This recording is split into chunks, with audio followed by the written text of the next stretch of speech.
One day I'm gonna be everything I wanna be. I don't let it get the most of me. One day I'm gonna be free. I wanna be everything I'm gonna be. My future right in front of me. One day I'm gonna be free. I wanna be free. Then let me be free. From the depths of darkness, a voice emerges. A host with a fire burning in his soul. With a heart of steel and a spirit unbroken. He rides on two wheels ready to claim his throne. Amidst the chaos and the thunderous roar, insane wheels rise as a force to be reckoned with.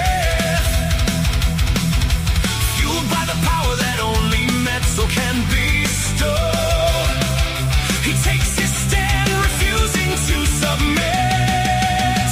Insane wheels hear his battle cry.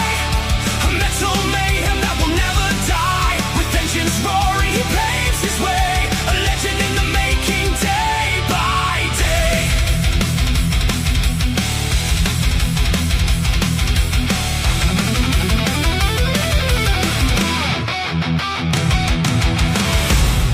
Ladies and gentlemen, boy, do we have a big morning ahead of us. Good morning to everybody. Let's get it. Great to see everyone. Camera's lagging a little bit, but we'll get through it.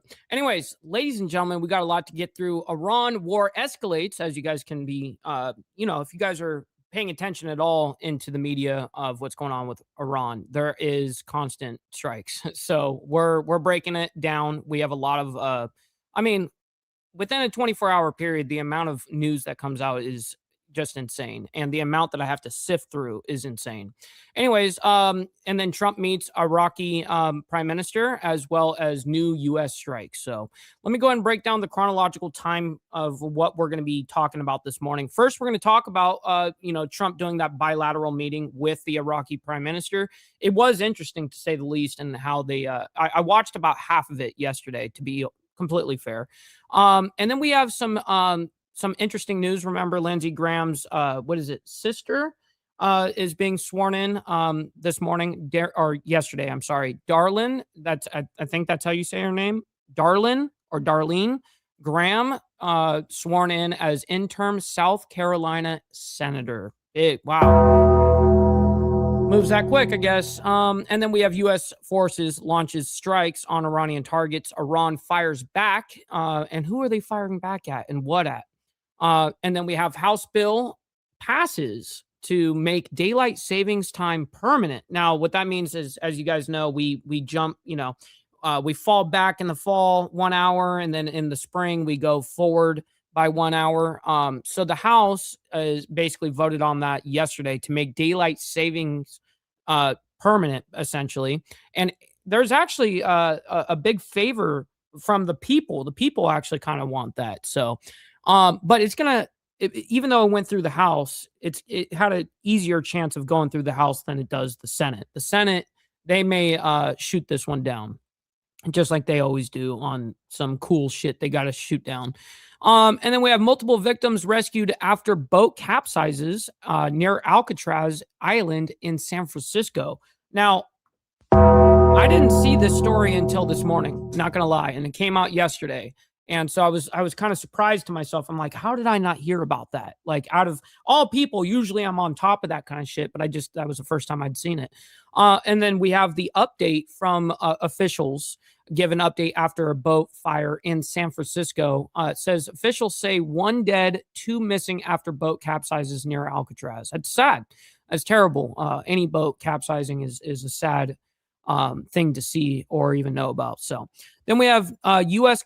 completes latest wave of Iranian strikes as naval blockade resumes. This is 10 hours ago. This is around midnight for us here, Central Standard Time, for local time for us. That was all happening. They kind of concluded at midnight, and then we're probably going to see more strikes this morning, you know? And then we have this morning, 3 hours ago, U.S. announces morning strikes on Iran following overnight wave, just like I told you guys. That's what we're looking at right now. And then we got Todd Blanche gives opening statement at nomination hearing coming out just 1 hour ago. So we've got all of the madness for you guys. All right, quickly, I got some things I got to announce real quick. I got to take, well, personally, I don't have to, but I have to get Lucy in her grab bag, her go bag at 10:30. About 10:28, I'm going to remove myself from the stream. And then I'm going to allow the news to do its thing for about 2-3 minutes while I capture Lucy and put her in her grab bag because she has to go to the vet, unfortunately. So anyways, and she's okay, by the way. We got Mr. Al Patterson before we had even started, by the way, sending in 5 gifted memberships. That's a major W. Thank you for that. We weren't even live. Not even live yet. So thank you for that. And then he sends $5 over on the Cash App. And I can't thank you enough for that, by the way. Let's see what his message was on it. It says, money me, money now. Well, listen, man, I got to give it to you for sure. Here we go. Money me, money now. Just get the money part done. Give me money, money me, money now. Me a money needing a lot now. Shit. All right. So let's go ahead and do our call to actions, and then we'll get into this morning's madness. By the way, I've got my email up, so if you guys do send some stuff, of course, I'm watching it. So first, make sure you guys hit that like button, double tap that screen if you guys are on the vertical side. I very much appreciate it, and it's free to do so. What else is free is hitting that subscribe button. This is what we do Monday through Friday, and then, of course, we have members only on Saturday morning, man. It's a good time. Speaking of members, please consider becoming a member, starting only at $4.99 a month, making sure we're not breaking the bank out there with anybody, but check it out. This is what allows us to keep these lights on as well as be on these airwaves. So thank you guys for becoming members and staying members. Little side note here, make sure you guys follow my Instagram at BallValveTV, where I post everything behind the scenes of not only my life, but as well as the show, Millennial Food Time breaking news, as well as politics, all that great shit. Also, we have a Discord server where I break down minute by minute of what's happening over there in Iran and around the globe, actually. But we are, of course, watching for the, anything going on in the Middle East in particular. And last but not least, all super chats, super stickers, gifted memberships, and membership signups are, of course, all going to be presented live and shouted out onto the show. But if you guys like to skip that YouTube 30% brutal cut that they take from your hard-earned cash, we have these platforms scrolling around the screen at any time. You can donate to those. And, of course, I get 100% of the proceeds, and we'll read out loud just like a super chat, whatever you guys send our way. So I've got my email up. We're always scanning. Also, big shout out to Motobomb Virginia and the coffee crew for rating us this morning. I'm always very honored by your support. Thank you guys for that. All right, we got my man Easy Frank in here. Let's see who else. We got Carney Vanguard as well as Motobomb Virginia. Yes, sir, the coffee crew. We got TNT as well. Good morning. Running our way down. We got brother Bill Castle over there in the state of Washington. We got brother Solada as well over there in the boondocks in North Carolina. Penguin Posse, my man. He says, good morning, Mike B. Have a killer show, man. I'm doing a long haul, so I'll be with you on this one today. Awesome, man. Well, hopefully you be good out there and be safe. We got Charles Darwin from Down Under as well. Good morning to you. We got Vanguard Critters, my man. Good morning. We got Steve Easy, OG in the building. Yes, sir. We got Prez. Good morning to you as well, man. Let's see. Make sure you guys hit that like button, man. Thank you for that. We got Robert. Good morning to you, kind sir. Always appreciate having you in here. We got Paul Slice as well as Glare and Hardwire. Good morning, gentlemen. Running our way back down as fast as humanly possible. I promise you. We got Steve Posey. Yes, sir. And Save America Act has 50 votes in the Senate. That's a big W, by the way. We got Sterling Whale. Good morning to you, kind sir, as well as Miss Lotus. Shout out to you guys. All right, let's go ahead and get into this morning's madness. We're going to start off with the Iraqi prime minister at the White House, this bilateral meeting that Trump hosted. So let's go ahead and get into it. Street together, the prime minister of Iraq. And we're not going to play the whole thing, by the way. We're not going to do, we just don't have enough time in the day to play all of this and then all the other shit. Just impossible. Has been amazing. He won an election that a lot of people didn't anticipate could be won by anybody else other than another person who was facts, Sterling. Not, in my opinion, a good person. Not good for America. I don't think good for Iraq. And I played a role in, it was very important to me to have somebody get in there that can do the job. What's up, Charlie Rose? And I think what he's talking about right here is in regards to Iraq and also the broader scale of the Middle East. it's good to kind of make a superpower out of somebody, and then that superpower is our friend, kind of thing. So this is kind of what Trump is saying about this man right here. Is he's newly, now the prime minister, and Trump is really hopping him up and blowing him up a little bit. And I understand why. Doing well, and we have a fantastic champion, a new champion, and he won the election very soundly, very conclusively, and he wasn't favored. But by the time they got to know him, he ended up winning, and he's going to be there for a long time. So I just want to say it's a great honor to have the Prime Minister of Iraq with us. Oh, man, TNT, that is a legendary comment. He says, my son is so used to Mike's voice in the morning. He now says Uncle Mike when we're listening. That's awesome, bro. What a legend. That's super awesome. Thank you for that. That definitely made my day. He's been a great fighter, and he's been a great fan of America. We'll be discussing that a little bit with you. But they have tremendous oil reserves.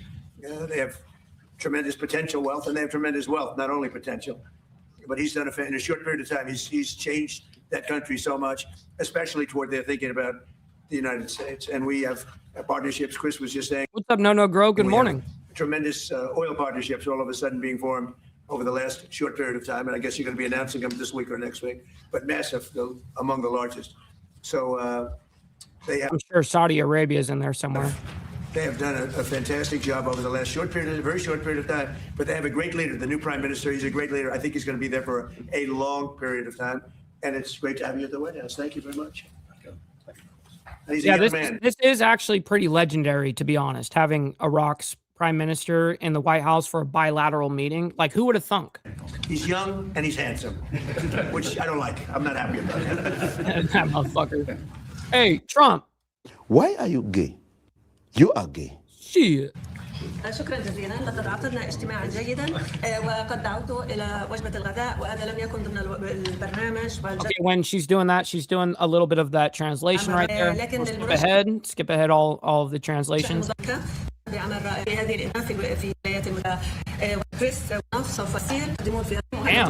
Damn, she's still going. Thank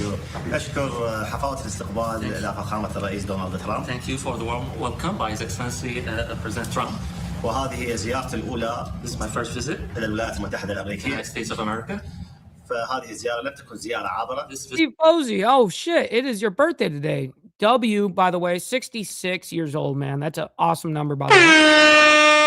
I hope that I can live that long. This was not just like a visit. وإنما زيارة إعلان شراكة اقتصادية. Rather, it's an announcement of economic partnership. تحدثت مع فخامة الرئيس. Where I talked to His Excellency. 30/9 سوف تخرج القوات الأمريكية. On the 30th of September, the U.S. forces will be out of Iraq. وسوف تدخل الشركات الأمريكية. While the U.S. companies will be inside Iraq. ودائما تخلق العلاقة المجتمعية هي الشراكة الاقتصادية وليس العسكرية. The social relations is about like economy. It's not like about like military relations. أنقل تحياتي. I would convey my greetings. من أقدم حضارة في العالم. The oldest civilization in the world. إلى أكبر قلب اقتصادي في العالم. The biggest economic and technology art in the world.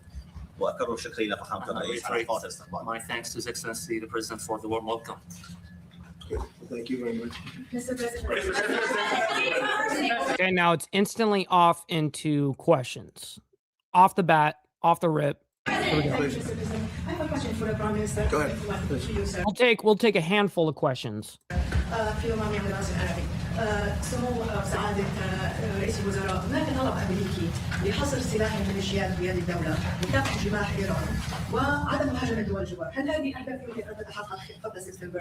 Mr. President, if I may. Who are you with? I really can't understand the question, by the way. It's a little too far away, but obviously when he starts responding, we'll understand. Okay. Sir, is the military attack on Iran, is this a strategy to bring him back to the table? Of course, Iran's going to be the first question. Is it to It's going to be the majority of these questions, I would assume. degrade them so the regime will eventually fall? Well, we don't think we need the military there anymore. It's a very it's a big operation. And what we do have is the oil companies are all going in now, and they're doing partnerships with Iraq, and they're getting along very well. The relationship is a whole big relationship where we don't need the military. We're there to help them. We're there to protect them if need be, but we don't think that's going to be necessary. I'm not sure in particular in the Iran war who he's specifically talking about here in this case. I don't know if he's talking about some base. I don't know what he's talking about, necessary. right? And their primary, I consider an opponent. They might have considered a friend, but I consider that an opponent was Iran, was a big burden on Iraq because they were the bully of the Middle East, as you know. And we were just talking about that, but they're not going to have that problem anymore because Iran has been very much destabilized, and really their military power is just a tiny fraction of what it was just 4 months ago. So they're not going to have that problem. I think it's really, in a sense, it's given them freedom to do what they have to do. And I think that's one of the reasons that our oil companies are going in there at levels that have never been seen before. So, Next question. شكرا جزيلا على السؤال. Thank you for your question. ابتداء في منهاج الحكومي According to the program of the government, هو حصر السلاح بيد الدولة، is to restrict the possession of weapons to the state. وهذه نقطة أساسية، And this is a basic point. ولدي قرار بها غير قابل للخيار. And this is like a decision, it's not an option. تم استلام We received أسلحة كثيرة من قبل بعض الفصائل، weapons by different factions, واللي يسلم سلاحه and whoever surrenders his weapon ويتحول إلى جهة سياسية ومدنية. turned into like a political or civilian. من ناحيتنا سيتم التعاون معه. We will cooperate with them. بعد 30/9 After the 30th of September, لا حاجة لوجود أي فصائل. there's no any need for the presence of any faction, لكون الفصائل because factions You know what I هي need? حاجة وليس مهنة، is a need, it's not a profession. وماكو مبرر لبقائهم بعد There's no 30/9. any justification for their existence after the 30th of September. إن شاء الله نهاية هذا العام أو بداية العام So hopefully القادم by the end of this year or by the beginning of the next year, سوف نعلن أكبر مؤتمر we'll مؤتمر announce السيادة الوطني. the sovereignty conference is the biggest conference in the region. قرار العراق بيد العراقيين، The Iraqi decision is by the hand of the Iraqis only. وقواتنا الأمنية قادرة على حماية أراضينا. And our security forces are capable of protecting their borders. بعد 30/9 After the 30th of September, لا نسمح لأي جهة تحمل سلاح خارج we نطاق الدولة. never accept for any entity to carry weapons outside the control of a state. Yeah, it's funny, Steve Posey. It's fun because usually I do have a handful of them, rolled up, ready to go, but I have to do a pickup today. So yeah, I'm running low right now, but I timed it out perfectly, and I do have enough for a couple more just on standby, just in case. But I'm about to go after all this, and I deal with Lucy. I'm going to be grabbing me a little pack, Thank you, President Trump. I have two questions. I was wondering if you could explain your changing thinking on Strait of Hormuz, applying a 20% fee. How did you get to the decision you just announced? So when I put that out yesterday, because we've been doing that for many, many years, it was never fair to me that we would be guarding the strait when we basically don't take it. We don't need the oil at all. And it wasn't important for us, but it was important for allies. It was important for people that we get along with very well, including the major. So to answer this, by the way, yeah, I don't roll by hand. I can, but when I do roll by hand, it looks like a snake ate a bowling ball. Just saying. Just is what it is. So I do use a roller. I'm being honest. Gulf state countries. So I put it out yesterday. I thought it was good. I was called by different people, different countries, kings and emirs, and all of the people that we all know and we all love. And they've been very strong partners. And they said, we'd love to do it a different way. We'd love to invest in the United States with billions and billions of dollars. And yes, and I'll be bagging Lucy up here in about 10 minutes so that she can go to the vet. Continue. She's all good, though. Because there's never been a time like this with the United States, with the factories, with the plants, with everything else. And we would like to invest tremendously in the United States as opposed to charging a fee. And I like that, actually, because I don't think anybody should be able to charge. I do know how to do it. It just doesn't come out as neat and nice as this, A fee for the strait or for any other strait relationship in terms of other sections of the world. I don't think anybody should be really in that position. But we were doing it as a reimbursement. The Gulf states are going to invest a tremendous amount of money into the United States, and that was very satisfactory to me. I think it's actually much better. Hey, we'll take one more question. Are you aware of why the FBI is looking into Senator Graham's death? Have you gotten any updates on why they ran his home? Well, I don't know why, because I think, he had a problem. His father had a very similar problem, as you know. It's very unique. At first, I heard it was clogged arteries, because he did have clogged arteries. He had a problem with that. He was, I wish he took better care of himself. I say, you can solve that problem. But what happened is actually something that's very hard to detect. It was not related to any blockage. It was a totally different thing. And supposedly, and I've watched all the medical reports, I've had the doctors from the White House come in and explain what happened. This is something that is very. I've done that before, Steve Posey, when I was out somewhere and somebody else had stuff and they didn't know how to roll at all. And all I had was, I think it was like a 20, and I used a 20 to do it. But yeah, almost undetectable. And if it happens, there's not much you can do about it. It sounds unfortunate, but there's not much you can do about it. If you look at his father died of the same thing at about the same age. So there was not much. They say it's almost undetectable. You can detect it by if you have a very bad back. That's a sign. It's a bad sign. I don't even know what the fuck he's talking about. So if anybody has a bad back, it's a pretty rough thing to think about. But the fact that's one of the primary signs. And he would tell me he had a bad back. But little did anyone realize it was for that. So, and when that bursts, which Steve, I saw that shit about last week. Last week is when it came out, and that shit was hilarious. It was fucking good. Even after they fell off the fucking roofs, they're still fighting. It's hilarious. Anyways, we got to move on from Trump. We got too much stuff going on within everything else that, unfortunately, I can't sit here and just watch that the entire time.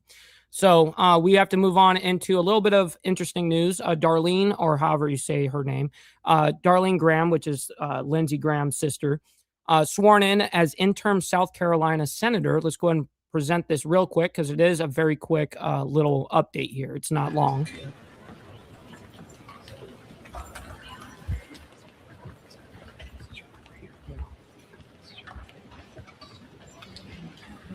Sure does, Steve Posey.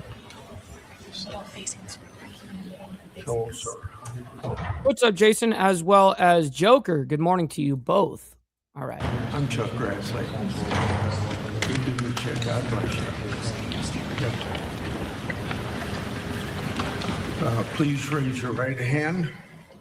Do you solemnly swear that you will support and defend the Constitution of the United States against all enemies, foreign and domestic, that you will bear true faith and allegiance to the same, that you take this obligation freely without any mental reservation? I'd be like, okay, you're going to have to, recite that again because you just spilled the whole oath or whatever. I can't remember all that. Or purpose of evasion, and that you will well and faithfully discharge the duties of the office on which you are about to enter, so help you God.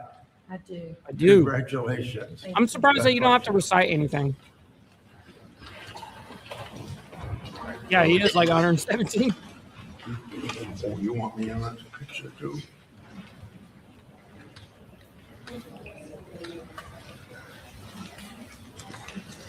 Who's the guy in the middle? I want to know who this guy is right here. You tell me when I'm supposed to get out of the picture. You're the best looking one here. Okay. Right here. Perfect, just a fan. And then one more. Well, luckily, Charles, all she had to do is say, I do. Easy enough. I could do that. Shit.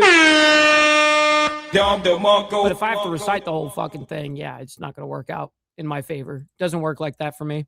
Anyways, U.S. forces launch new strikes on Iranian targets. Iran fires back. Now, this was yesterday in context. We do have the updated this morning strikes and all that stuff as well. But first, of course, we got to do everything chronological around here. So that's what we do. Thanks for staying with us here on Live Now from Fox. I'm your host, Christina Evans. We do have to get to a bit of breaking news as this situation in the Middle East is continuing to develop at this hour. Putting this up on your screen from the U.S. Central Command, saying this: at 3 p.m. Eastern time today, the U.S. Central Command forces began launching an additional round of strikes against Iran. Oh, it was the governor. That makes way more sense. To continue degrading Iranian capabilities used to attack commercial shipping in the Strait of Hormuz. These strikes are taking place as American forces are preparing to resume the naval blockade against Iranian ports and coastal areas. The blockade goes. Yeah, the reason why I don't think it was her husband is because he actually did have the party pin on his whatever they call it, lapel or whatever they call it. At 4 p.m. Eastern time. And so that's why we have that countdown there on the screen. So we want to continue to keep you updated, counted down to that 4 p.m. Eastern time hour. But again, there has been a lot of development that's happening today when it comes to the relationship between the United States and Iran. Earlier today, our partners at Reuters did initially report. So this was yesterday, obviously. I just got to remind everybody. So at 3 p.m. Eastern yesterday, U.S. Central Command forces began launching an additional round of strikes against Iran to continue degrading Iranian capabilities used to attack commercial shipping in the Strait of Hormuz. The strikes are taking place as American forces prepare to resume the naval blockade against Iranian ports and coastal areas. The blockade goes into effect at 4 p.m. Eastern, which it did. It actually went, I think, a little earlier than that even. But yes, it was implemented yesterday. Explosions were heard in several parts of Iran. In fact, the governor's office there is in an area on the Strait of Hormuz said it was hit by a U.S. projectile at around 7 p.m. local Desert time. Dialogue, good morning. Tehran. A U.S. projectile also exploded near a water and electricity facility on Iran's Kish Island. The country's semi-official was able to tell that to a local news agency. And so, again, we're getting these updates, but also learning a bit more about what Iran has now done in response. Now, this is the latest information that we have, according to Reuters. Going to put this up on your screen, a vantage point that we have overlooking the Strait of Hormuz, courtesy of marine traffic. Iran has now said within the last few minutes that they are hearing from the IRGC, who said that it has launched simultaneous missile and drone attacks a few hours ago in Bahrain and Kuwait. These attacks destroyed several Bahrain and Kuwait storage facilities for weapons and parts of enemy vessels. The two typical subjects are getting attacked. And an aircraft as well. This is according to a statement that the IRGC has released. They went on to say that it also attacked a launch pad for the MQ-9 drones as well in Kuwait, destroying or damaging several drones. And all I ask you guys to do is hit that like button.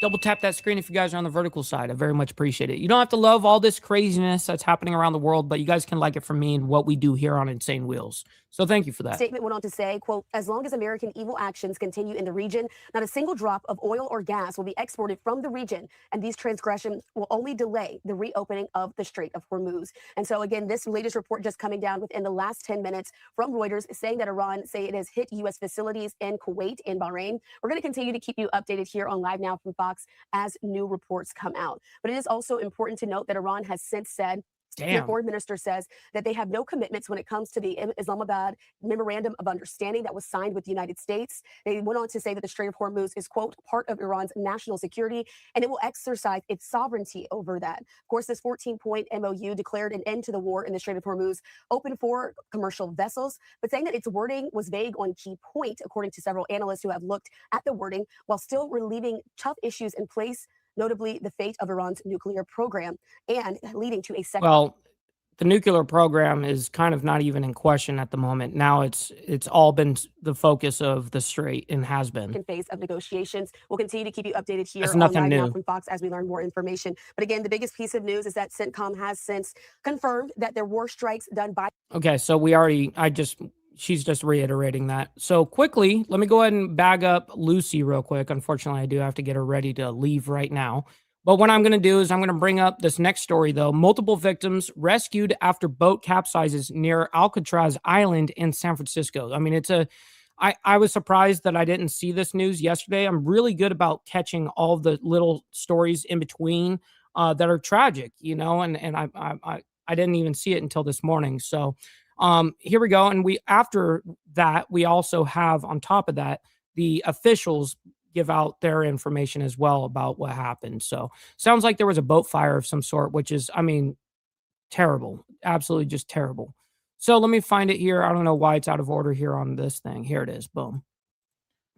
We're back here for you on Live Now from Fox. We are tracking some breaking news right now in northern California. Right, let me back her up. We are learning that at least 7 people have been pulled from the water following a boat fire near Alcatraz Island in San Francisco. Sky Fox images high up above right now showcasing this breaking news here. Again, this is very fluid, so we're just awaiting more details. And of course, if we get any insights from crews there on the ground, or if there is going to be a news conference, we will bring that to you here on Live Now from Fox. But again, at least 7 people were pulled from the water following a boat fire near Alcatraz Island out in San Francisco. So this is live Sky Fox images that we're able to bring to you. They're gonna zoom back in to the area here where this rescue has happened. And again, we don't know the specifics right now, and if there are any victims or casualties here, but you can see San Francisco Fire out on the scene right now, continuing to look if there is any more people out in the open water right now and trying to get them to safety here. But yeah, the very, very fluid situation as it continues to unfold. We've been bringing you this coverage right now, just coming right out of the break and into this breaker. after learning of the situation that was happening. And then we had the feed, and that's what we try to do, to bring you as many different live feeds, especially if it's breaking news. We want to bring that to you as fast as we can. And you see more choppers are up right now, just scanning the waters, making sure that everybody is accounted for. And again, this is a look here. Great shot right there as we are able to see more that is happening right now. Helicopter again, just again trying to see if they can locate any others, and wanting to know again, very, very fluid situation that is happening right now. Details very limited because during these times of breaking news, the information might come out a little bit more slowly, just because crews are actively investigating this and trying to pull the people from the water back onto these safety boats. But we are watching this all unfold here live now from Fox. And again, you can see they got many different areas that they are looking at right now in this water as well. You got the crews that are not only in the helicopters, but the jet skis as well, trying to track down and make sure that they just have everyone that has been accounted for, hopefully. And again, if this was some sort of tour, they would know just how many people were on board there. And again, just trying to locate every last person right now. So again, we are going to continue to follow this here for you on Live Now from Fox. A lot of activity going on right now near Alcatraz Island, where this has all unfolded. Unfortunately, something went wrong where the boat again had issues of some sort, and people were in the water and had to be saved.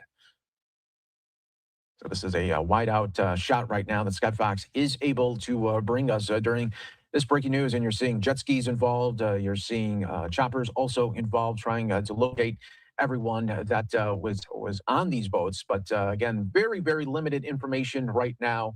It's still very fluid at this time. So we don't have a confirmed number of just how many people were in the water there during that time. Looks like our friends over at KTVU back on this breaking news. So let's just listen into their coverage right now. That obviously led to a response by San Francisco Fire and then ultimately the Coast Guard.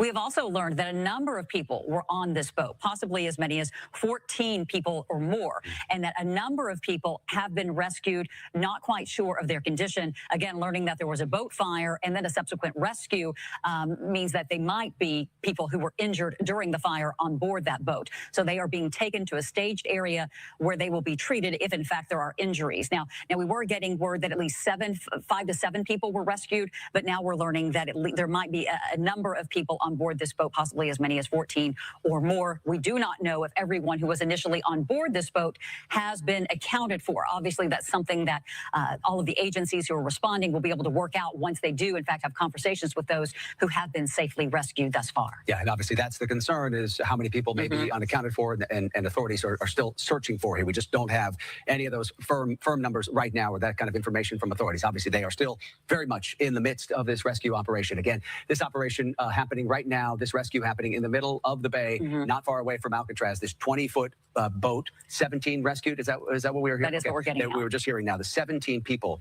Confirmation here from the Oakland Police Department. Is that right? Is also involved here. This is just now coming in, and so what we're getting is that OPD, along with the Coast Guard, along with San Francisco Fire, and along with folks on a private boat, all working together to respond to this incident on board a boat that is quickly taking on water here. And again, the confirmation that we're getting from San Francisco Fire is that 17 people have now been rescued. Yeah, and the information we also got, along with the 17 people who've been rescued from that boat, we are also learning from officials here that one person remains missing, and that also authorities are performing CPR, or have been performing CPR on at least one person here who was pulled either from the water or who came from that boat. So obviously this is a very serious situation here, a very concerning situation when you have that many people on a boat that catches fire and then quickly starts to sink, as you can see from the visuals here. And so now we do understand that a number of people have been successfully rescued and are safe,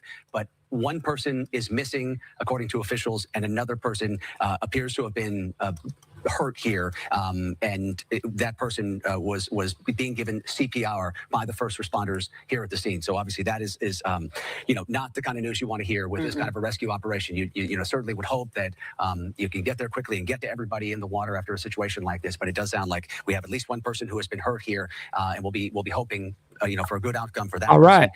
Finally got her in the bag, man. She was stuck underneath the bed and she was not coming out. As soon as she heard that big little crate that I take her in the vet with, as soon as she heard that thing, and I try to bring it out so it's not only when the vet trips are needed, but I try to bring it out just so she's comfortable with it. But when it came out today, she's like, nope, I'm not moving anywhere. So I had to literally fish her out. It was a big ordeal. Anyways, back to this. At the same time, authorities are continuing to search for one other person who is still missing. Right. And when you look at the size of that boat, when we took the picture earlier, you can understand that it would be able to accommodate a good number of people. Absolutely. And gosh, you're talking about a nice, warm, hot day, probably nice out there on the bay on this Tuesday afternoon. And then to have something like this happen. But again, the initial report is that there was some sort of fire on that boat, led to some kind of distress. Obviously, Coast Guard, San Francisco Fire, now we're learning Oakland Police. They have a fire boat as well that can also assist in situations like this, rescuing at least those 17 folks. So this is something that will continue. And as we give you a live look now from Skyfox, this is the boat that we're talking about. And you can see, it's hard to see from this viewpoint any fire damage there, but you can obviously see that it is taking on a significant amount of water. And does seem, Alex, that it is just a matter of time before this thing disappears. Although, I mean, it does seem to be, sinking a bit, but So look at this. I mean, this is a bad. Luckily, it's one of these. I forget what they call them, pontoons or whatever. It looks like, anyways. This kind of seems to be the same situation that we saw. Anything going down like this is a bummer. Saw it in when we took. 17 were rescued and one is currently missing. Are you serious? Oh my God. The shot not. I'm surprised that they even had 17 people on that pontoon. Too long ago. So I mean, look how small the jet ski is next to it. It's not sinking quickly, but it will be. That's a lot of people on that little thing. Very surprising if this boat does in fact remain intact and does not sink here relatively quickly. Again, 17 people rescued, one person. They are actively performing CPR, and perhaps most distressing is that there is at least one person that is That's absolutely a fact. Not only did Steve Easy also work on the waterfront, but I did as well. And yes, we can deal with anything, but a fire like that. When you hear a fire, it's serious. We got to get serious right now. No joke, because shit can absolutely happen. Accounted for. And it happens so fucking fast on a boat. To stay on top of this, you can see the desperate rescue efforts underway by all of the local law enforcement as well as the U.S. Coast Guard taking place right here in the bay near Alcatraz. We'll stay on top of this and bring you any new developments as soon as we get it. All right, that was the coverage from KTVU. We are still live for you on Live Now from Fox, again, showcasing the Skyfox images of this active rescue. Oh, and PJ, no, that's not a double decker. That's a single deck. It's just a pontoon, and then they have the little thing that goes above it, like the canopy or whatever. Is underway. A lot of pontoons do that. In the bay right now, but we learned new information through that reporting. Now, 17 people have been rescued. Remember, I've been telling you that during these breaking news, these numbers can remain fluid, especially when it comes to the early reports, and now learning that at least one person is. Yeah, that's terrible. All right, so real quick, let's go ahead and get the updates from the officials on that story. Just real quick and see what's being said. It says 1 dead and 2 missing after boat capsizes near Alcatraz. So the numbers went up. So here we go. Hold on. There we go. Good afternoon, everybody. My name is Dean Crispin, Chief of the San Francisco Fire Department. This afternoon at approximately 3:35 p.m., the fire department received a report of a vessel on fire about 600 yards off of Alcatraz. We initiated a full Marine fire response, assisted by the Police Department Marine Unit. The Police Department Marine Unit arrived first on the scene and found a capsized vessel, pontoon boat, a 3-deck pontoon boat, with one patient. Oh, wow. Who was severely I was fucking wrong. I was wrong. I literally thought, but hey, I was corrected there. It was 3 decks. Size vessel, pontoon boat, a 3-deck pontoon boat.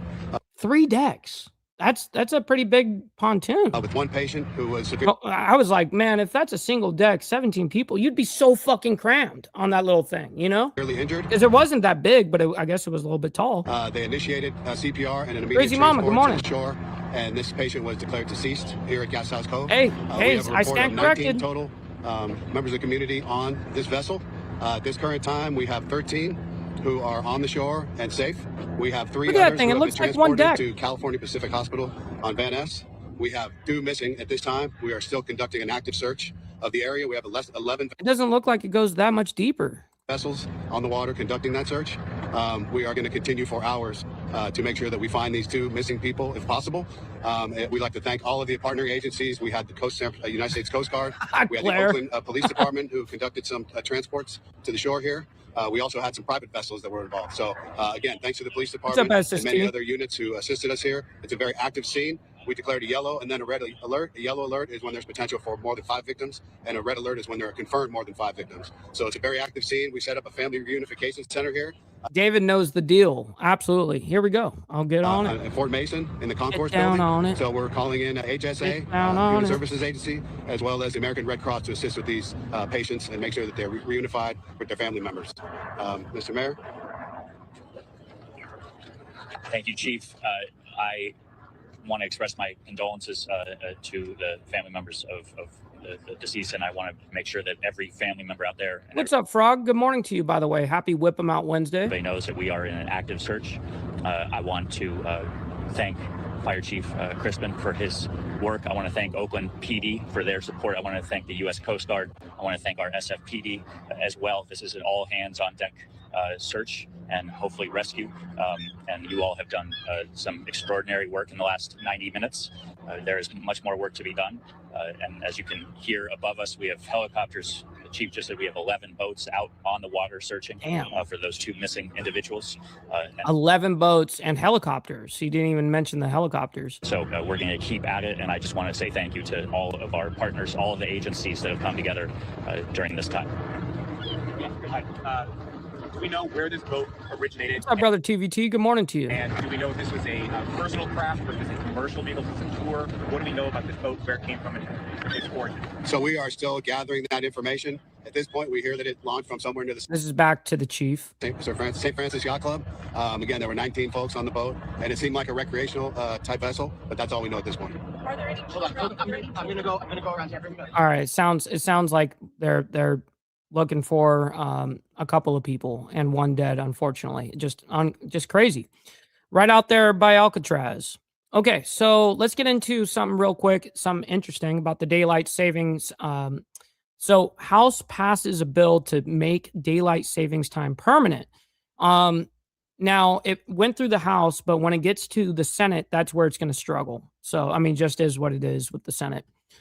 Here we go. Let me bring this up. And so congressional lawmakers This is a very, very quick update. have long taken an interest in passing laws to ditch the switch and make daylight saving time permanent.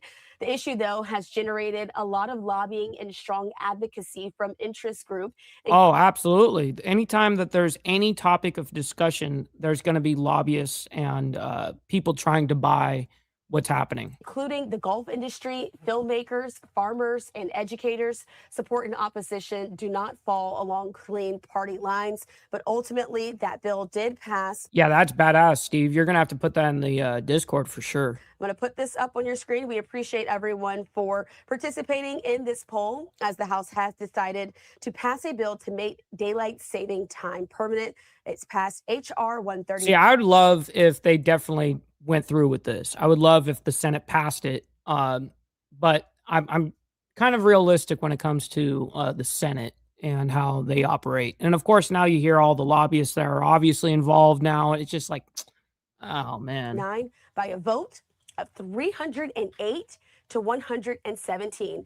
In fact, it is interesting here. So the way that we do it here in the States, Charles, I don't know how it is anywhere else, but what we do is in the spring, we spring forward 1 hour, and then during the winter or whatever, we go backwards. So it's spring and fall. Yeah, spring forward and fall backwards. That's what it is. So that's what we do by 1 hour. That there was such a high favor there, but it honestly reflects what we have here in our own Live Now poll, with most of folks there voting in the affirmative to say that they would like this to be permanent. I would like if they didn't, where we didn't do that, where we kept it the same the whole year. You know what I mean? We didn't move time at all. That's what I'm wanting. I don't know what that's what I assumed that they were talking about, because we have daylight savings already so I thought it was to end it. Anyways, whatever. You guys can let me know in the chat here in a second, because you guys definitely are on top of it. Let me go ahead and bring up this next story, though. U.S. completes latest waves of Iran strikes as naval blockade resumes. This is as of yesterday, and we're getting now into the overnight, into the war in regards to Iran and who else they're attacking. Bahrain and Kuwait. That's where Iran is retaliating on the United States. So, and then we have new strikes that are coming out this morning, so anyways, we're doing morning strikes now. So let me go ahead and bring this up first. Here we go. Welcome back in Live Now from Fox. I'm your host, Anna Marsick. Turning right now to the latest in the conflict of the Middle East. We have learned that... Have you seen any news about the BS merging our military intelligence with Israel's? They are trying to sneak into the budget. I didn't know that they're trying to sneak into the budget, but I'm sure that is something, because what I mean by that is I really hope, this doesn't go through. I do know about this BS and, intelligence sharing BS. But I haven't seen it being actually be put forward anywhere, really. I've been waiting kind of on that, but that is interesting. How are they going to sneak it in? I mean, that's a very hard one to sneak in for damn sure. I would assume anyways, but that's what happens when you assume, right? That the U.S. has completed another round of strikes good against morning. Iran. Great to see you in the chat, by the way. Wow. W's in the chat for Mountain Woman. This is the first time she's been back in the chat since months. So, Mountain Woman, thank you for being here. Good morning to you. Great to see you. This coming from CENTCOM saying CENTCOM completed an additional round of strikes against Iran at 10 p.m. Eastern Time, July 14th, hitting dozens of military targets near the Strait of Hormuz and Iranian coastal areas. The U.S. once again launching strikes. Yeah, exactly, Wicked Wally. Good morning to you, by the way. Great to see you in the chat. Happy Whip 'em Out Wednesday. Shout out to you, by the way. Hopefully all is well. On Iran early Tuesday as well, hours after President Trump vowed to reinstate an American blockade of Iranian ports. However, yeah, if it's worded that way, Glare, that would be fucking weird. That would be retarded. Why they would do that? I was assuming, again, that's what happens when you assume, that it was in the regards to end daylight savings. But he's backing off his plan to charge fees for using the Strait of Hormuz. Fox News senior correspondent Mike Tobin brings us more from Tel Aviv. What's up, Kay? Good morning. We'd love to do it a different way. We'd love to invest in the United States. What's up, David? It's no longer a toll, it's an investment. That's a word from President Trump. He's backing off his plan to charge a 20% fee to ships transiting the Strait of Hormuz just a day after proposing it. The new plan, Gulf countries would make sizable investments in the U.S. in exchange for free use of the strait and American protection. This way, there's no fee. I don't like the concept of a fee, but at the same time, it's not fair that we're protecting this strait for the entire world. The president also says the new blockade, which goes into effect Wednesday morning, only applies to ships coming to or from Iranian ports. Iran has been... Well, the blockade was implemented last night. I don't know why they said it would be Wednesday morning, but it was essentially being set up and implemented at 4 p.m., around 4 p.m. Eastern yesterday. Very much destabilized, and really their military powers just a tiny fraction of what it was just 4 months ago. The change came as the U.S. escalated airstrikes on Iran early Tuesday. Iran Oh, that's interesting as fuck, Steve. I'm going to have to look out for that. Responded with missile and drone attacks on America's Mideast allies and issued a new warning claiming they now consider military cooperation with the U.S. an act of war against Iran. Should the war spread across the region, the flames of war will engulf every country in the region. The focus of the conflict is now clearly on the strait, and experts warn if a diplomatic solution cannot be found quickly, this could intensify once again into an all-out war. This is who they are. That's fucking crazy there, Steve, isn't it? And we're going to deal with them appropriately now. That's the path I think we're on. Iran is still firing on civilian tankers in the strait. On Wednesday, one sailor was killed aboard an Emirati ship. In Tel Aviv, Mike Tobin, Fox News. Our thanks to Mike Tobin for that reporting there. And just taking a live look right now at maritime traffic there in the Strait of Hormuz. Earlier today, Fox's Trey Yingst spoke with President Trump, and he asked him, when you say the strait is open. Right. When you say the strait is open, what do you mean by that? What do you mean? We wanted to play out Trump's response for you here on Live Now from Fox. It's very short. Take a listen. When you say the strait is open, what do you mean? It's open if people want to go through it. We're not opening it for Iran. That's the only one it's closed for. It's closed for Iran, both in and out, but it's open now. A lot of things have happened, Trey, in the last few months. Pipelines are being built. We're coming up with great alternatives.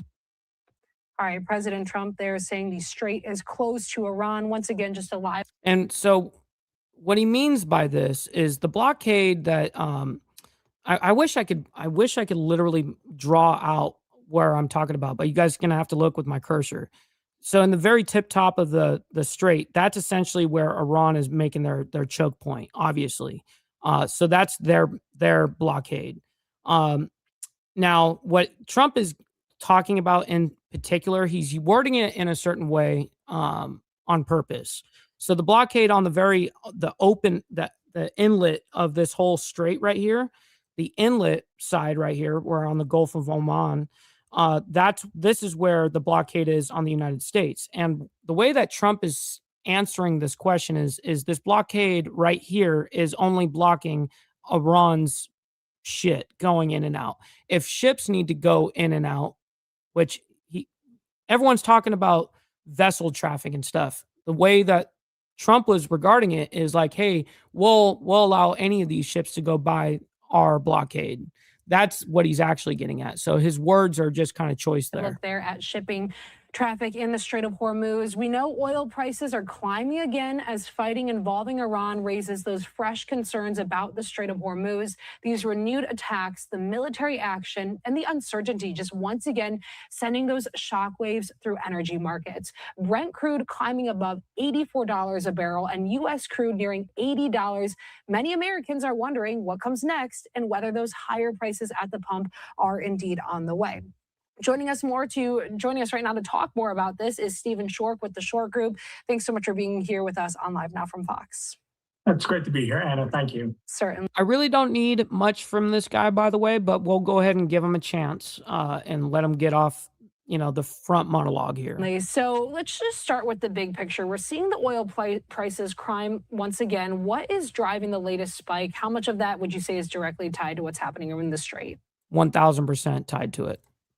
100% of it is right. Direct to the Good answer. I would say not necessarily what's happening in the Strait, because really it's a game of he says, she says. Trump says the Strait is open, the Iranians say it is closed. So for all intents and purposes, if you have to insure a vessel, are you really going to insure a vessel to transit the Strait of Hormuz right now? Of course you're not. So for all intents and purposes, the Strait is once again closed. So this is what is driving the price. Now, Anna, 3 weeks leading into this, we had a massive decoupling of the war premium.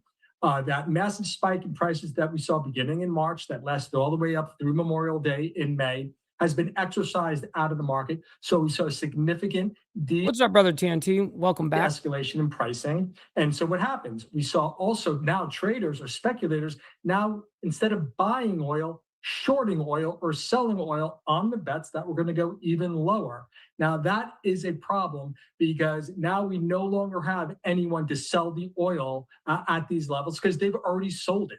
So the risk now is a squeeze, and that is what we're in the midst of based on these headlines. So it all depends on how long this squeeze maintains. If that squeeze translates now into a fundamental price drive higher, which of course... Well, and not only is it going to go higher, of course, but it's going to go by the end of what's going on here, by the time we figure out another type of MOU or an actual where we get to an actual deal on a nuclear level, price of oil plan on gas going up by about half. You know what I mean? Or you know what I mean, 2 times. So if it's 350 at the beginning of this shit, plan on that shit maybe even being towards $7 by the end of it.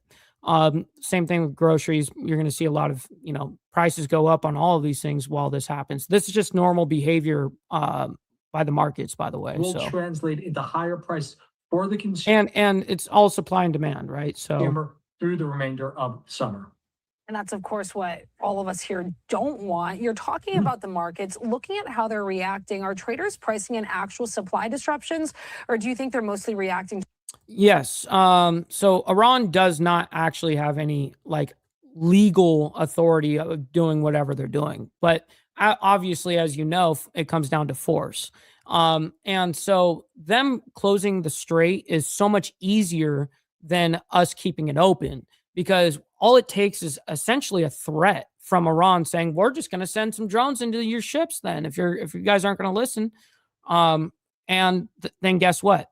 The insurance companies of the cargo that are on these vessels drop off. They say, nope, do not move. We're not risking this. We're not going to do that. And then the ship owners are like, we don't want our ships being destroyed. So don't be moving them. I mean, we're talking billions of dollars of cargo in total, and machinery, right? And so there's just a lot of shit going on here, right? So anyways, it's very easy for them to forcefully close the strait than for us to forcefully keep it open. This fear and uncertainty that we've been feeling. It's a lot more work. So right now it's a squeeze. Keeping it So open. it is just fear and greed driving the front of the market. What we have to pay attention to is the forward curve. What is the price of August against September, against October, so forth. If we start to see a repricing of the nearby barrel, that is to say August premium to September, September and premium to October, and that premium grows, that is your telltale that prices fundamentally are being driven by a concern of actual supply going missing. Right. It's basically an emotion of like a fear, like, oh shit, we may be losing this or whatever. The way the markets always react is off of emotion. So anyways, let's go ahead and move on. We have to, we're already 57 minutes in and we have to still get through a couple more stories. So this morning, U.S. announces morning strikes on Iran following overnight wave. So this is coming out about 4 hours ago, just about 4 hours ago. Here we go. Let's bring this up. Line. Thanks so much for joining us today. Rocky, we're going to get to you in just a second. Rocky Weiss is standing by here to talk about the developments there at the Strait of Hormuz. But first, I want to stay a little bit longer with this new wave of strikes from CENTCOM that Carolyn was just talking about there at the top of her report. So take a look at this. A social media post courtesy of U.S. Central Command that was released just moments ago. They say this: at 6 a.m. Eastern time today, U.S. Central Command forces began launching a wave of strikes against Iran. The strikes are designed to further degrade military capabilities Iranian forces have used to attack commercial shipping in the Strait of Hormuz. Now, these strikes are not the newest wave. Of course, this has been going on for several hours now. In fact, we did get new video. It kind of just was going on overnight all the way through the night. And then they just really didn't let up this morning. They went in. Usually there's that window of during the daytime, they kind of get a break. And then the strikes happen usually at night, but sometimes we will go in the morning, and we did that this morning, 6 a.m. Eastern. Overnight from CENTCOM. Take a look at this. We showcased it a little bit earlier on here in our program, but this was also released on the platform on X from CENTCOM, and it includes some footage of those strikes that are continuing at this hour. The Strait of Hormuz, though, still continues to be the main focus as disruptions continue. So I do want to bring into the program here Rocky Weiss, the professor of maritime studies at the Fletcher School at Tufts University. Rocky, let's pick up where that report from Caroline left off. So Iran responding with force. In fact, their paramilitary Revolutionary Guard threatening Wednesday to halt all energy exports from the Middle East over this blockade. What kind of impact would this have? How serious is this move? So thanks for having me. Very timely reporting you're doing. So yeah, this is after 4 nights of strikes and now some daytime strikes. The IRGC wants to respond. They'll be trying to launch whatever they have left to disrupt commercial shipping. So if their commercial ships are likely passing through the southern route over the Omani coast, so hugging that southern coastline of the Strait of Hormuz, staying as far away as they can from the Iranian coast. But they'll try to launch drones toward those vessels. They might try to get small boats out to either attack the vessels directly or to try to lay some mines. That would complicate things for the U.S. And so the fact that the U.S. is doing daytime strikes, I think, is notable because that should help keep the Iranians kind of on their back heels as they try to mess with the shipping industry during the day. So we'll see. I think we're going to probably be seeing this. Look at that. That's a dead stop right there. At least for the next several days, if not for a few weeks. It might be this kind of U.S. strikes. They try to go for the commercial shipping. What both sides are trying to do is convince the commercial shipping industry one way or the other. So the U.S. wants to convince the shipping industry that, hey, it's safe enough to go. You can go ahead and go through the Omani waters. We'll provide some air cover. We'll try to shoot down those drones that come toward your way, or we'll shoot the small boats that are trying to attack you. And the Iranians are essentially saying, nobody's going through. And therefore, if you're going through, we're going to try to attack your vessels. And so it's really like the commercial shipping industry is kind of an innocent bystander here. They're just trying to get cargo out of the Gulf into global markets. And for the implications, that the last question you asked, obviously this has an See, and I've always said, listen, missiles grab headlines, but tanker routes move economies. impact on energy markets, particularly in Asia. So if crude oil flows stop again, we'll see rising prices in Asia. And just like we saw earlier this year, that'll eventually ripple to Europe and even to the United States. I want to stay with this military aspect here and kind of the positioning there in and around the Strait, Rocky, because we've What's been up, talking Glenn? about it for the last couple of days because it's very interesting how things are shaping up. So reporting is saying that there are at least 19 U.S. warships in the Arabian Sea, including 2 aircraft carriers and an amphibious assault ship with more than 1,000 Marines aboard. Rocky, can you put that into context for our viewers here? How is this positioning looking like there in the area, you that study all of this maritime traffic? So that's quite a bit of naval power. That's a little bit less than we had before, because we at one point had 2 of the Marine Expeditionary Units there and a few more destroyers, but it's plenty of naval power to be. And they're really focusing their attacks a lot on that northern coastline of the Strait of Hormuz. So I think, in context, a lot of U.S. firepower. Plus, there's also U.S. Air Force assets that are pre-positioned in the region in the Gulf countries. So those will also be able to assist in securing the strait. Staying here with some of the comments that President Trump has said throughout the last couple of days, I'm sure, Rocky, you Yeah, that's right. Yeah, that's right. We got to make money in order for us to, buy drinks and stuff, let alone just for me, but for you guys, man, shit. Yes, by the way, you know what they say about no, on overtime, no tax on OT, no tax on tips? Send in your freaking money. He announced the return of the blockade Monday. He also said he would impose a 20% fee on ships passing through the strait. Now, he since dropped those plans, but that would change longstanding American policy that promises that the strait would remain open without tolls. What kind of real significant changes are we seeing here as we hear some of the rhetoric from President Trump, as this idea of charging tolls is kind of floating in the air? I mean, what could really come next?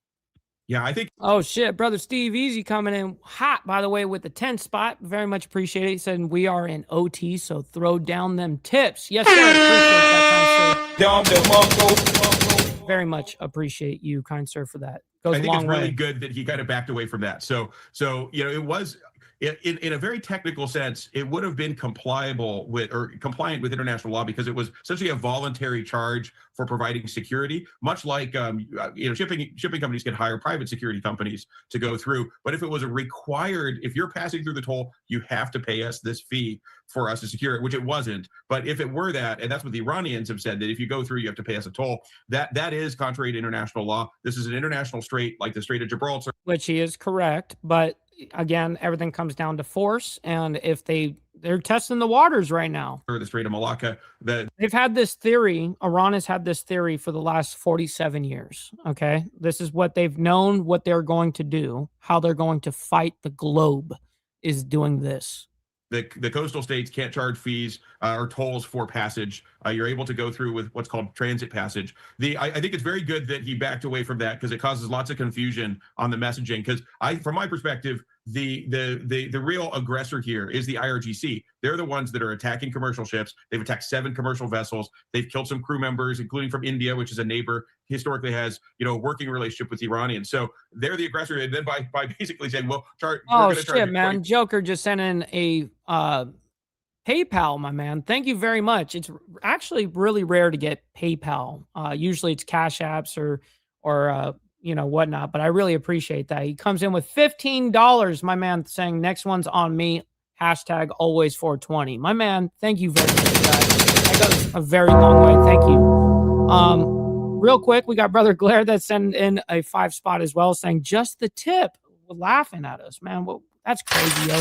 Very much appreciate the $5. Definitely goes a long way, and it adds up. As well, it confused the picture. So I'm glad he moved away from that. Instead, what came out was that there'll be sort of a reciprocal investment in the United States by the Gulf countries. They were already planning to do a lot of those investments. Maybe they'll increase them some. So, and that there's some historical precedent for that too. So, when during the Gulf War, we were covering that, and the Japanese kind of assisted in payments for that, and also invested in the United States. Oh yeah, no. I very much appreciate you, my man. And yes, the conversion rate is already going to hurt no matter what, let alone the 30% that YouTube would automatically take. So yes, thank you for that. United States a lot. So this has happened before. From my perspective, the important thing for the U.S. to do is to stay focused and on message and do their best to articulate essentially that this southern route above the Omani coast is secure. It's cleared of mines. There'll be U.S. military there guiding ships through, providing air cover as needed. And I think that the increased tempo of strikes should have a positive impact in making it a lot more difficult for the IRGC to do what they did a couple, like I guess about 10 days ago when I think it was July 7th, they started hitting the ships, commercial ships. So yeah, hopefully the hits on commercial ships go down. I think a lot of the but again, like I said, this has been the game plan of the IRGC since basically conception. They knew that this is how they're going to fight back, and if anybody was going to launch a big scale war against them, was going to be the West, in particular the United States. And if they're going to test this theory with any personnel or any type of nation, it would be against the United States. So, I mean, it all makes logical sense on why they're testing what they're doing.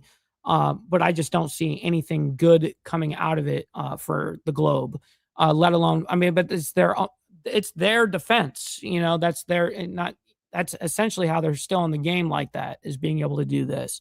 Anyways, we've got to move on. We got Todd Blanche gives opening statement at nomination hearing.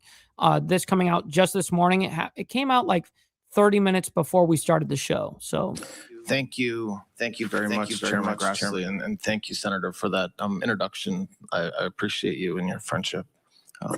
Good morning, Chairman Grassley, Ranking Member Durbin, and the other members of the committee. Thank you for having me. As Senator Durbin said a minute ago, I would like to offer each of you my condolences for the loss of your colleague, Senator Graham. He was a patriot and a friend to so many of us. It's a loss for the American people, and I think honoring him today, and as he's been honored for the past several days, is the right thing to do. 17 months ago, I sat at this table as the nominee to be the Deputy Attorney General, and I told you that serving in the Department of Justice was my American dream. Since then, I've helped lead it, first as deputy and now as acting attorney general, and I'm here today to earn your trust once more. I've lived the American dream. I waited tables to get through college, moved to New York with my wife and 2 young kids, went to law school at night, read textbooks on the late train home while I worked days as a paralegal at the U.S. Attorney's Office.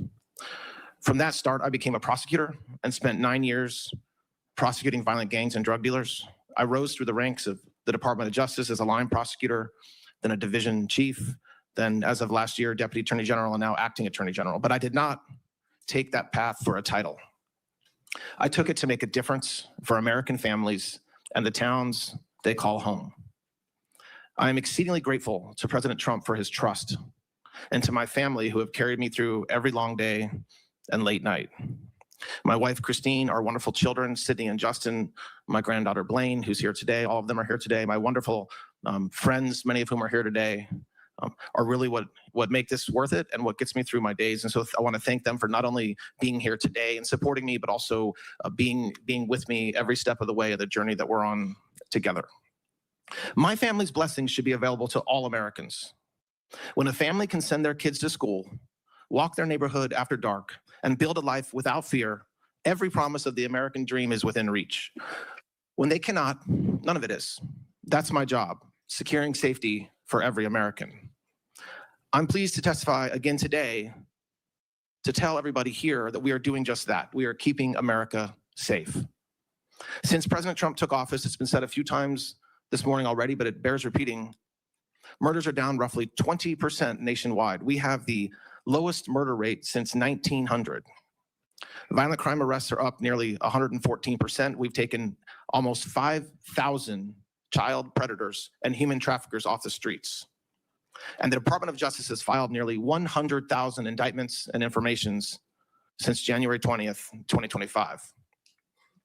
Additionally, in just the last 4 weeks, in just the last month, we've paid $96 million in claims. My man, Agrilla Piss, good morning to you, kind sir. Great to see you in the chat, and happy Whip 'em Out Wednesday. Through the Public Safety Officers Benefits Program to eligible surviving families of fallen public safety officers, even while fewer law enforcement officers were killed in the line of duty than the prior years.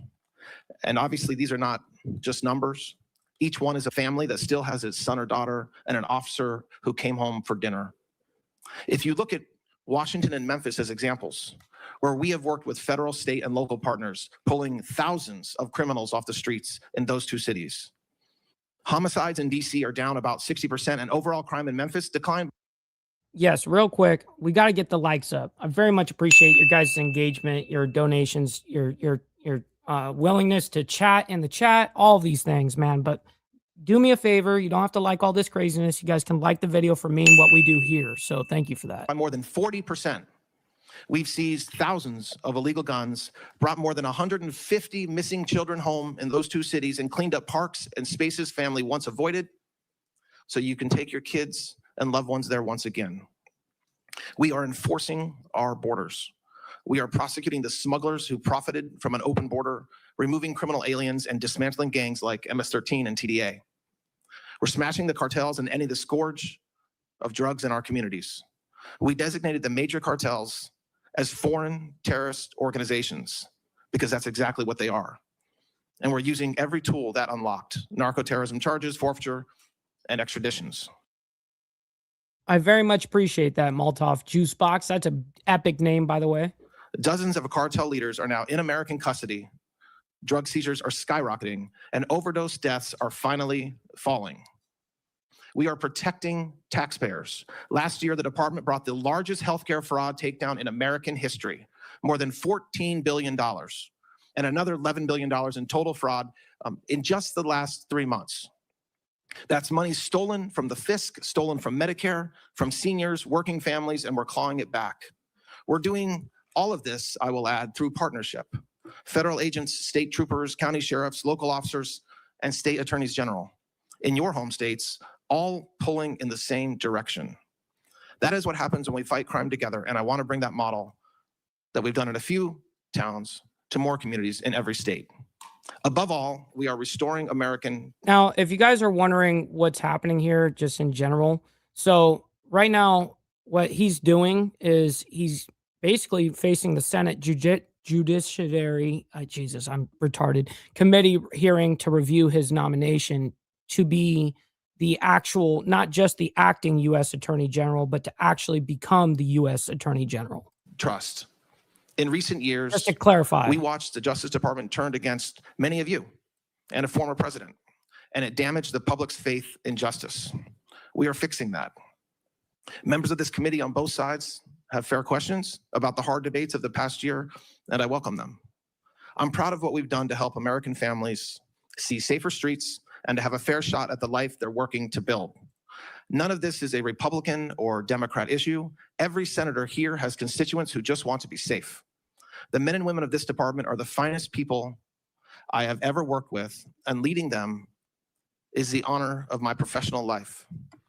We are keeping America safe, and we are just getting started. I love this country.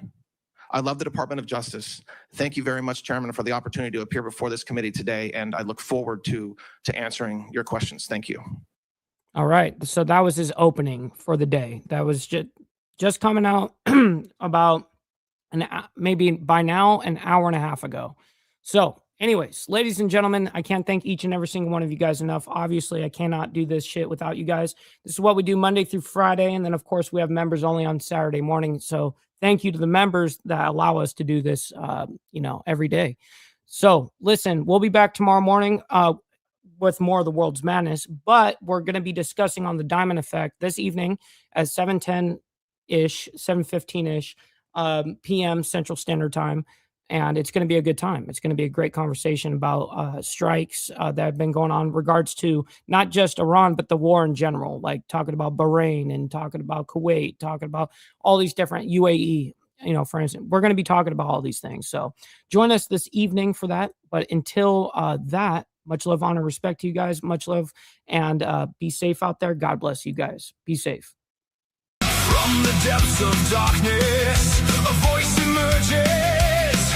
A host with a fire burning in his soul, with a heart of steel and a spirit unbroken. He rides on two wheels, ready to claim his throne. Amidst the chaos and the thunderous roar, insane wheels rise as a force to be reckoned with, fueled by the power that only so can bestow. He takes his stand, refusing to submit.